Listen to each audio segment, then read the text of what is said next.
Hey Americans, this video is for you. Did you know that Tuesday, November 3rd is Election Day? Well, in order to encourage you to go out and vote in our general election, I'll be doing a Harv speed build of a polling site in this video.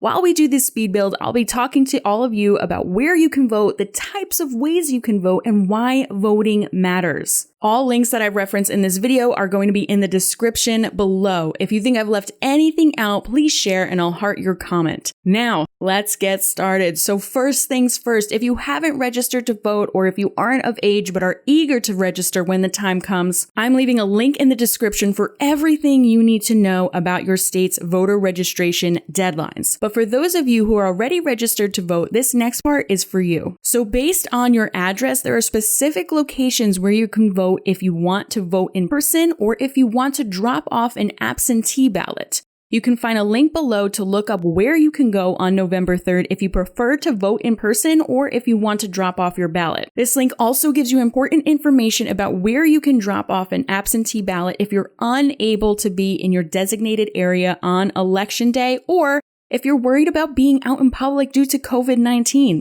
Did you know that you can actually request an absentee ballot if you're nervous about being out in public due to COVID? If this is something that worries you, you can now check off the box related to illnesses as it takes the potential to contract coronavirus into account. In addition to this link is also going to give you information on early voting and drop box locations if your state has them. And now speaking of absentee ballots, you're going to need to request one from the board. It's important to know what your state's application deadlines are for absentee ballots, so I'm going to leave you a link so you can figure out what your state's deadlines actually are. And now finally, why does voting matter? Number 1, voting is a privilege that not all people living in America get to have. Your voice could be standing up for people who do not have one. 2, for a good majority of Americans, you need to vote like your rights depend on it because they actually do. 3, and this one is for you young voters, but we have the lowest voter turnout according to the New York Times. That means that older generations are using their voices to determine political leaders instead of us. Why stay quiet on issues that will affect you in the long run, especially when they have the potential to significantly impact your future?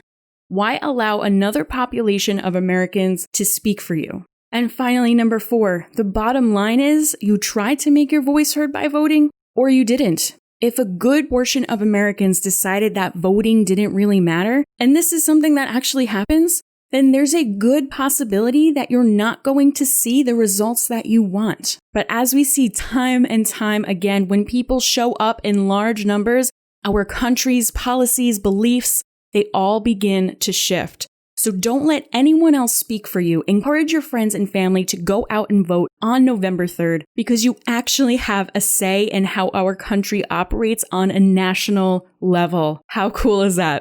Anyway, if you found this video helpful, please share it with anyone you think needs to hear this. And let me know down in the comments below if you've already voted or if you plan to vote in the upcoming week. I appreciate all of you. Now go out and vote.